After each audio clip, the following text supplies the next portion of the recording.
সব পরীক্ষা আল্লাহর পক্ষ থেকে। এখান থেকেই কথা বলে রওনা করেছি নারায়ণগঞ্জের পথে।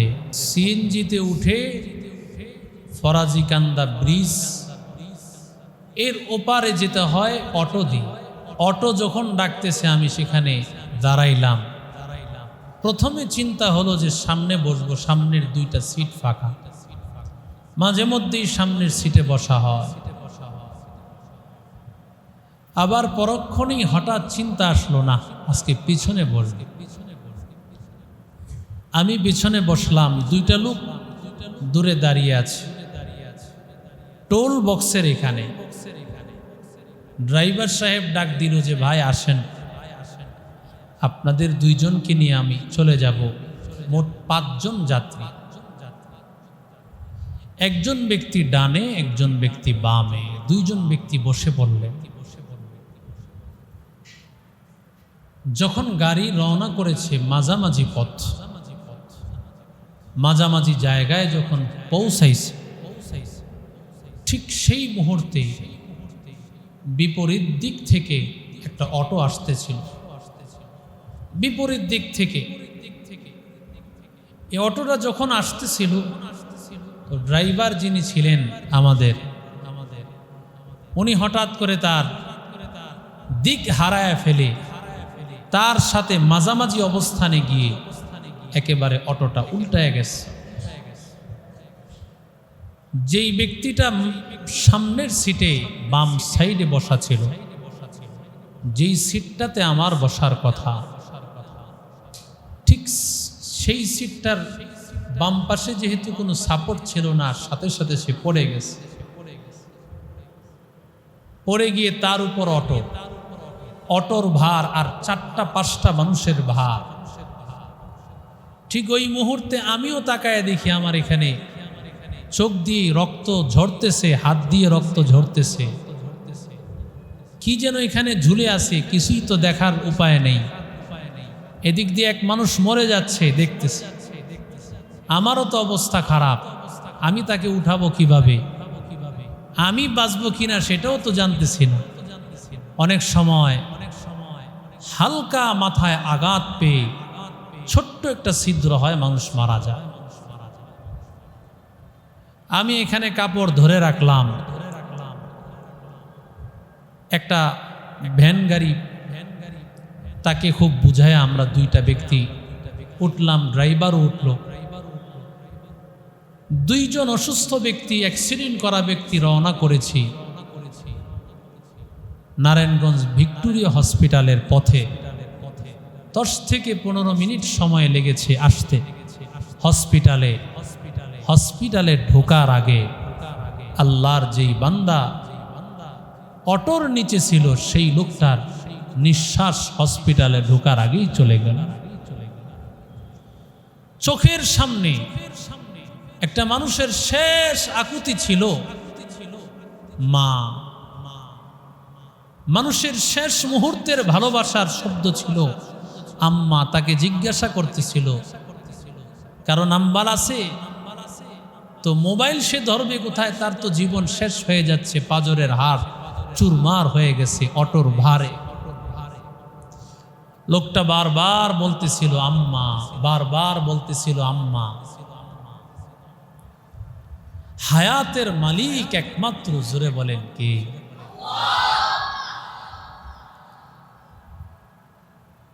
এখন কবরস্থানে আমিও থাকতে পারতাম, হয়তো শোকের ছায়ায় পড়ে যেত মানুষ, দোয়া করত, ভালোবাসা দিত। হয়তোবা তোমাদের ভালোবাসায়, তোমাদের দোয়ায় আমার যতক্ষণ জ্ঞান ছিল, আমি সাথে সাথেই আমি আবের সাহেব হুজুরকে ফোন দিয়েছি। আমার এক বিশ্বাস যে যদি হায়াত চলেও যায়, হাফেজে কোরআন আর তালিবুল ইলমদের দোয়ায় আল্লাহ আমাকে ওই সময় শহীদি মর্যাদা দিয়ে দুনিয়া থেকে বিদায় নেবে। জীবনের সব সময় একটা দোয়া আল্লাহর কাছে, আল্লাহ তুমি আমাকে শহীদের মর্যাদা দান করো, আল্লাহ তুমি আমাকে ঈমানি মৃত্যু নসিব করো। একটা সেকেন্ডের তো ভরসা নাই, ওই লোকটা জানতো না তার জীবনের শেষ মুহূর্ত ওইটাই ছিল। সে জীবনে কারোর সাথে ফোনে কথা বলতে পারে না, আর ওইটাই তার শেষ। আমি তো ফোন দিয়েছি, কিন্তু সে ফোন দেওয়ার সুযোগ পায় নাই। কেউ তার ফোন নিয়ে কথা বলবে সেই সুযোগও পায় নাই। তার জীবনের শেষ মুহূর্তটা ছটফট ছটফট করে চলে গেল চোখের সামনে। মৃত্যুর আগে সে ছটফট করতেছিল আর বলতেছিল, হসপিটাল কোথায়, হসপিটাল আর কত দূরে, হসপিটাল আর কত দূরে। মানুষের জীবনের শেষ মুহূর্তটা কিভাবে হবে কেউ বলতে পারে না। এই নিষ্ঠুর পৃথিবীতে কেউ কারো আপন না, একমাত্র আপন হলেন আল্লাহ। দুনিয়াতে একমাত্র আপন হলেন মা বাবা। ঠিক কি না? জোরে বলে সকলেই পড়ি আলহামদুলিল্লাহ।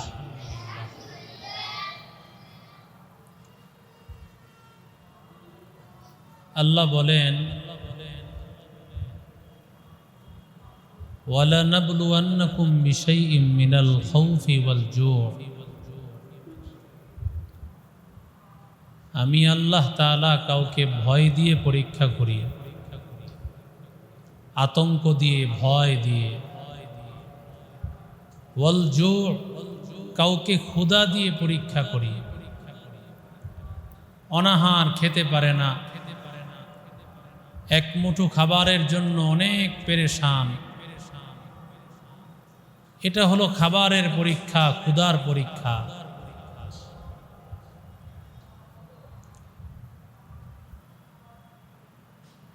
ওয়ানাকসিম মিনাল আমওয়াল, আল্লাহ বলেন আমি আল্লাহ কখনো কখনো মাল দিয়ে পরীক্ষা করি। মাল তার ছিনিয়ে নেই, অনেক টাকা পয়সার মালিক, হঠাৎ করে সে গরিব হয়ে যায়, ফকির হয়ে যায়। আল্লাহ তাআলা কখনো কখনো মাল সম্পদ কেড়ে নিয়ে মালের মধ্যে হ্রাস করে তাকে পরীক্ষা করেন। ওয়াল আনফুসি, কখনো কখনো আল্লাহ মানুষের নিজের জানের উপর পরীক্ষা করেন। এই জানের পরীক্ষাটা হয়তোবা তার উপর কোনো অসুস্থতা দিয়ে হতে পারে। হঠাৎ অসুস্থ হয়েছে, এই অসুস্থতা আল্লাহ তাআলার পক্ষ থেকে একটা পরীক্ষা। এটা তার জানের পরীক্ষা। হঠাৎ সে কোনো একটা অ্যাক্সিডেন্ট করেছে, এটা তার জানের পরীক্ষা। হঠাৎ সে আল্লাহ তাআলার ডাকে তার দেহটা আল্লাহর কাছে চলে গেছে, এটাও আল্লাহর পক্ষ থেকে একটা পরীক্ষা। তার ওয়ারিসদের জন্য, তার আত্মীয় স্বজনদের জন্য। সন্তান যে হারাইছে বাবা মার জন্য, এটা একটা পরীক্ষা। ওয়াসসামারাত, কখনো আল্লাহ তাআলা নিজের সন্তানকে নিয়ে আনেন, এটা একটা পরীক্ষা। আল্লাহ বলেন ওয়াবাশশিরিস সাবিরিন। এই পরীক্ষাগুলো যখন আল্লাহ করেন, এই পরীক্ষায় যারা ধৈর্য ধারণ করতে পারবে তারা সাবিরিন। বাংলায় তাদেরকে বলা হয় ধৈর্যশীল। নবীকে আল্লাহ জানায় দেন, নবী আপনি বলে দেন ওয়াবাশশিরিস সাবিরিন, ধৈর্যশীল বান্দাকে আল্লাহ জান্নাতে পৌঁছায় দিবেন। ধৈর্যশীল বান্দা।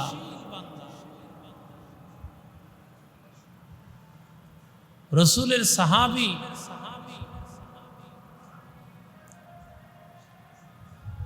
এক গ্লাস পানি দিয়েছে,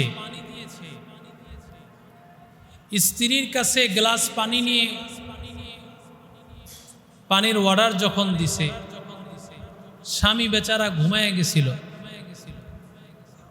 ঘুম থেকে উঠার পরে তাকায়া দেখে স্ত্রী সেই আপন জায়গায় পানির গ্লাসটা নিয়ে দাঁড়ায় আছে। ওই মুহূর্তে স্বামী এতটা আনন্দিত, যে আমার স্ত্রী তো চাইলে ঘুমায় পড়ত, কিন্তু আমি পানি চেয়েছি, ঘুমাইছি, সে দাঁড়ায় আছে আমার আদেশ পালন করার জন্য। স্বামী ডাক দিয়া বলে, বিবি আমার কাছে কি চাইবা চাও, আমি তোমার প্রতি আনন্দিত, কি আমার কাছে চাইবা চাও। এবার বিবি ডাক দিয়া বলে, আমি তোমার কাছে তালাক চাই। স্বামী বলে, এটা কেমন ব্যাপার, আমি কি তোমারে খাবার কম দিয়েছি নাকি? বলে, না। তোমার উপর জুলুম করি নাকি? বলে, না। কোনো অন্যায় করে নাকি? বলে, না। তাহলে কেন তুমি তালাক চাইতেছ? কিছুই বলতে চায় না। এবার স্বামী বলে, ঠিক আছে, আমি মুহাম্মাদুর রাসূলুল্লাহ সাল্লাল্লাহু আলাইহি সাল্লামের দরবারে যাব, পয়গম্বর যে ফয়সালা করে দিবে আল্লাহর নবী সেই ফয়সালা মেনে নেব। স্বামী আর স্ত্রী দুইজনে বিলে রওয়ানা। হঠাৎ করে রাস্তায় স্বামী হোঁচট খেয়ে রাস্তায় পড়ে গিয়ে পাটা আঘাত পেয়ে ভেঙে গেছে, রক্ত ক্ষত হয়ে গেছে। স্ত্রী তার কাপড় ছিঁড়ে স্বামীর পাটা বেঁধে দিয়েছে। এবার স্ত্রী ডাক দিয়া বলে, ও স্বামী আমার, না না, আর রহমাতুল লিল আলামিনের কাছে যাওয়া লাগবে না। বলে, কি হয়েছে? বলে, আমি তালাক চাই না। বলে, কারণটা কি? বলে, আগে বাড়িতে চলো। কিছুই বুঝতে পারে নাই স্ত্রী কি বলতে চাই, কিছুই বুঝে না। বাড়ির মধ্যে যখন হাজির, এবার স্ত্রী ডাক দিয়া বলে, ও স্বামী, রহমাতুল লিল আলামিনের জবান মুবারকের মাধ্যমে আমি শুনেছিলাম, ইযা আহাব্বাল্লাহু আবদান, আল্লাহ যখন বান্দাকে মোহাব্বত করেন, ইউসিব মিনহু, আল্লাহ তাকে মুসিবত দেন, পরীক্ষা করেন। যদি বান্দা মোহাব্বতের হয়, আল্লাহর কাছে প্রিয় হয়, আল্লাহ তাআলা বান্দার উপর কোনো অ্যাক্সিডেন্ট দিবেন, অসুস্থতা দিবেন, মুসিবত দিবেন। স্ত্রী ডাক দিয়া বলে, ও স্বামী, আপনি আমার ঘরে কোনোদিন আমি দেখতে পারি নাই, কোনোদিন আপনি অ্যাক্সিডেন্টে, কোনোদিন অসুস্থ আমার নজরে কোনোদিন পড়ে নাই। এই জন্য আমি চিন্তা করলাম, যদি আমার স্বামী আল্লাহর কাছে প্রিয় না হয়, তাহলে আমি আমার এই স্বামীকে কি জন্য রাখবো? আমার স্বামীর প্রয়োজন নাই, কারণ যেই স্বামী আমার আল্লাহর প্রিয় না, যেই স্বামী আমার আল্লাহর মোহাব্বতের বান্দা না, ওই স্বামীর প্রয়োজন তো আমার কাছে নাই। যখন আমি আপনাকে নিয়ে রওয়ানা, ওই মুহূর্তে দেখলাম আপনি অ্যাক্সিডেন্ট হয়ে আঘাত পেয়েছেন, তার মানে আপনি আল্লাহর কাছে প্রিয়। আমার আর বুঝতে বাকি নাই, আল্লাহর মহব্বতের বান্দার স্ত্রী হয়ে আমি সারা জীবন থাকব। কাদের কুদরত দারি বরকামাল, আনতা রব্বি আনতা হাসবি জুল জালাল, তুহি কাদের জলিলুল্লাহ জাহাদার, বহর হালে তুহি মেরা निगाहदार। मकबूल तो है, शाज है, काबिल तो बहुत है। मकबूल तो है, शाज है, काबिल तो बहुत है, ऐना के मनिंदे तो नहीं, दिल तो बहुत है, ऐना के मनिंदे तो नहीं, दिल तो बहुत है। उल्फत में बराबर के वफा हो के जफा हो, उल्फत में बराबर के वफा हो के जफा हो, हर चीज़ में लज्जत है अगर दिल में मज़ा हो, हर चीज़ में लज्जत है अगर दिल में मज़ा हो। समस्त परीक्षा कार पक्ष থেকে? আরো জোরে বলেন। সব পরীক্ষা আল্লাহর পক্ষ থেকে। এখান থেকেই কথা বলে রওনা করেছি নারায়ণগঞ্জের পথে।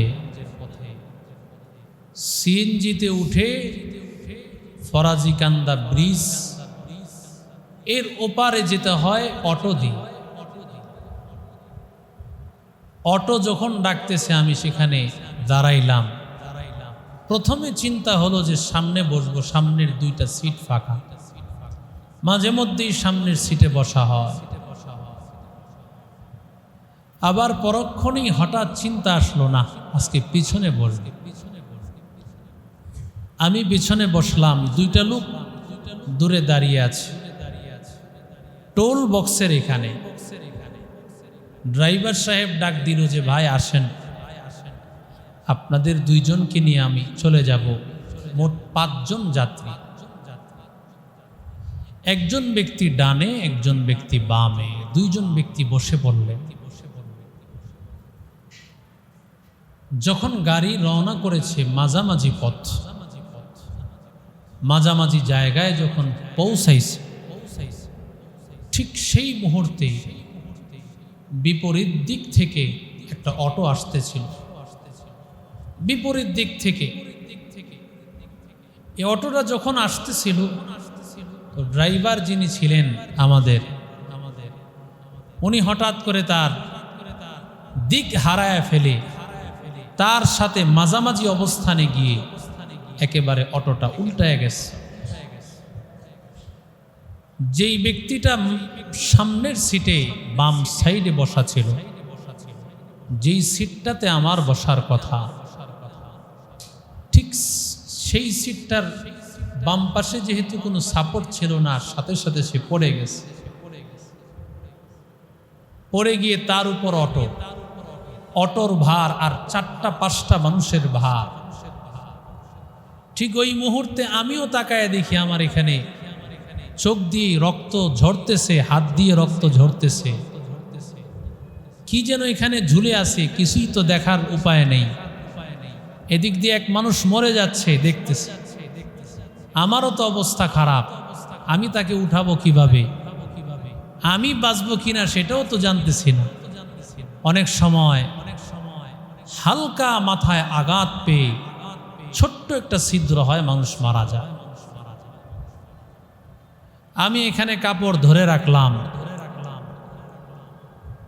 একটা ভ্যান গাড়ি, তাকে খুব বুঝায় আমরা 2টা ব্যক্তি উঠলাম, ড্রাইভারও উঠল। 2 জন অসুস্থ ব্যক্তি, অ্যাক্সিডেন্ট করা ব্যক্তি রওনা করেছি নারায়ণগঞ্জ ভিক্টোরিয়া হসপিটালের পথে। 10 থেকে 15 মিনিট সময় লেগেছে আসতে হসপিটালে। হসপিটালে ঢোকার আগে আল্লাহর যেই বান্দা অটোর নিচে ছিল, সেই লোকটার নিঃশ্বাস হসপিটালে ঢোকার আগেই চলে গেল। চোখের সামনে একটা মানুষের শেষ আকুতি ছিল মা, মানুষের শেষ মুহূর্তের ভালোবাসার শব্দ ছিল আম্মা। তাকে জিজ্ঞাসা করতেছিল, কারণ নাম্বার আছে তো মোবাইল সে ধরবে কোথায়, তার তো জীবন শেষ হয়ে যাচ্ছে, পাজরের হাড় চুরমার হয়ে গেছে অটোর ভারে। লোকটা বারবার বলতেছিল আম্মা, বারবার বলতেছিল আম্মা। হায়াতের মালিক একমাত্র, জোরে বলেন কে?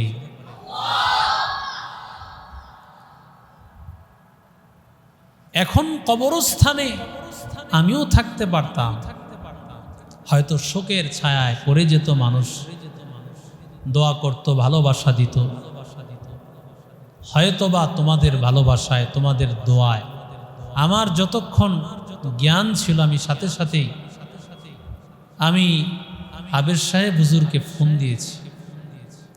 আমার এক বিশ্বাস যে যদি হায়াত চলেও যায়, হাফেজে কোরআন আর তালিবুল ইলমদের দোয়ায় আল্লাহ আমাকে ওই সময় শহীদি মর্যাদা দিয়ে দুনিয়া থেকে বিদায় নেবে।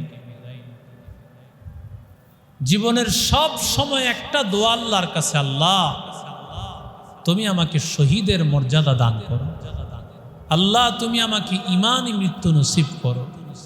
একটা সেকেন্ডের তো ভরসা নাই। ওই লোকটা জানতো না তার জীবনের শেষ মুহূর্ত ওইটাই ছিল। সে জীবনে কারোর সাথে ফোনে কথা বলতে পারে না, আর ওইটাই তার শেষ। আমি তো ফোন দিয়েছি, কিন্তু সে ফোন দেওয়ার সুযোগ পায় নাই। কেউ তার ফোন নিয়ে কথা বলবে সেই সুযোগও পায় নাই। তার জীবনের শেষ মুহূর্তটা ছটফট ছটফট করে চলে গেল চোখের সামনে। মৃত্যুর আগে সে ছটফট করতেছিল আর বলতেছিল, হসপিটাল কোথায়, হসপিটাল আর কত দূরে, হসপিটাল আর কত দূরে।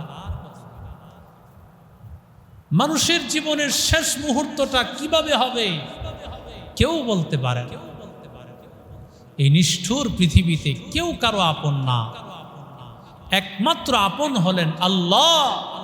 দুনিয়াতে একমাত্র আপন হলেন মা বাবা, ঠিক কিনা জোরে বলেন।